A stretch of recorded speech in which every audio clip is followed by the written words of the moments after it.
झारखंड के कुख्यात गैंगस्टर अमन साहू को एनकाउंटर में ढेर कर दिया गया है। झारखंड पुलिस अमन को रायपुर जेल से रिमांड पर रांची ले जा रही थी। पलामू में पुलिस टीम पर बम से हमला किया गया और अमन ने इंसास राइफल छीनकर भागने की कोशिश की। इस दौरान वह मुठभेड़ में मारा गया।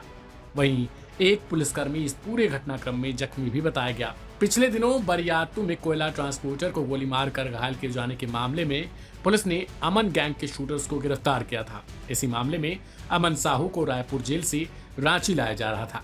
गैंगस्टर अमन से रांची में पुलिस से पूछताछ करना चाहती थी। हजारीबाग जिले में एनटीपीसी डीजीएम कुमार गौरव की हत्या के मामले में भी उससे पूछताछ होनी थी।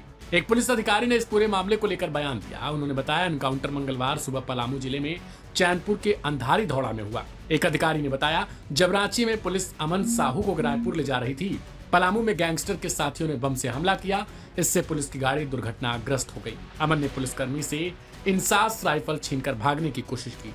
पुलिस ने उसे रुकने के लिए कहा, लेकिन भागते हुए उसने फायरिंग शुरू कर दी। इसके बाद जवाबी कार्रवाई में पुलिस ने उसे मार गिराया।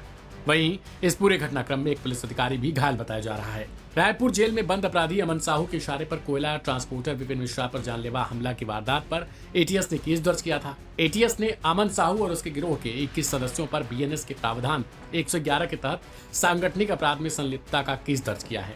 इस केस में एटीएस ने अमन साहू, उसके भाई आकाश, चंदन, शूटर हरि तिवारी, राजा अंसारी, माधोपुर जिले में बंद अमन साहू के सहयोगी आकाश राय उर्फ मोनू, योगेश्वर साहू और समेत अन्य के खिलाफ नामजद एफआईआर दर्ज की थी। अमन साहू कितना बड़ा गैंगस्टर था, इसका अंदाजा आप इस बात से लगा सकते हैं कि उसे झारखंड का लॉरेंस बिश्नोई भी कहा जाने लगा था। जिस तरह जेल में बंद रहकर लॉरेंस बिश्नोई दिल्ली से मुंबई तक वसूली, लूट और हत्या को अंजाम देता है, उसी तरह अमन साहू भी छत्तीसगढ़ की जेल से पूरा नेटवर्क चला रहा था। दुबले पतले शरीर और मासूम से चेहरे वाले अमन साहू पर 150 से अधिक मुकदमे दर्ज थे।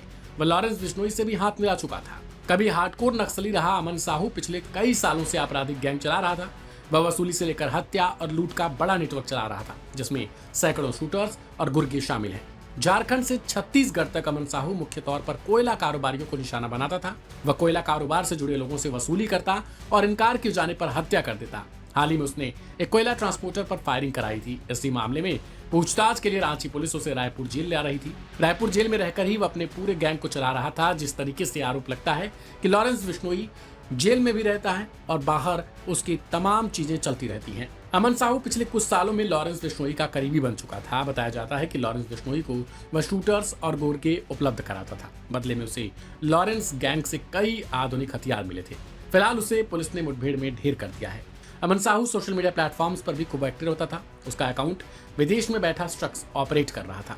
एनकाउंटर से 15 घंटे पहले भी अमन साहू एक तस्वीर को फेसबुक पर पोस्ट किया था। अमन साहू राजनीति में भी आना चाहता था और वह बड़का गांव से विधानसभा का चुनाव लड़ना चाहता था। इस रिपोर्ट में इतना ही। तमाम अपडेट्स के लिए सब्सक्राइब करें लाइव हिंदुस्तान। ऐसे अपराधियों का ऐसे ही हश्र होता है कि जब कोई भी अपराधी अगर पुलिस के ऊपर गोली चलाएंगे तो पुलिस तो चुपचाप यूं ही नहीं रहेगा, पुलिस भी गोली चलाएगी। और इसलिए इस प्रकार के अपराधियों का यही हश्र होता है। और मैं कहूंगा कि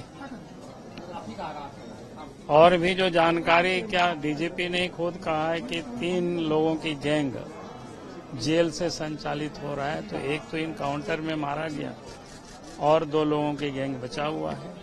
प्रशासन को देखना चाहिए, पुलिस प्रशासन।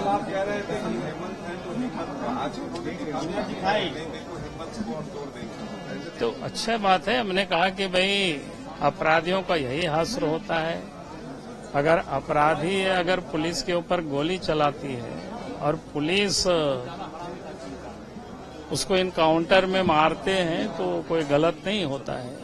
कोई पुलिस हाथ पर हाथ धारे तो नहीं रहेगी। कल तक यूपी मॉडल और योगी मॉडल की आलोचना करने वाले आज उसी राह पे चल पड़े।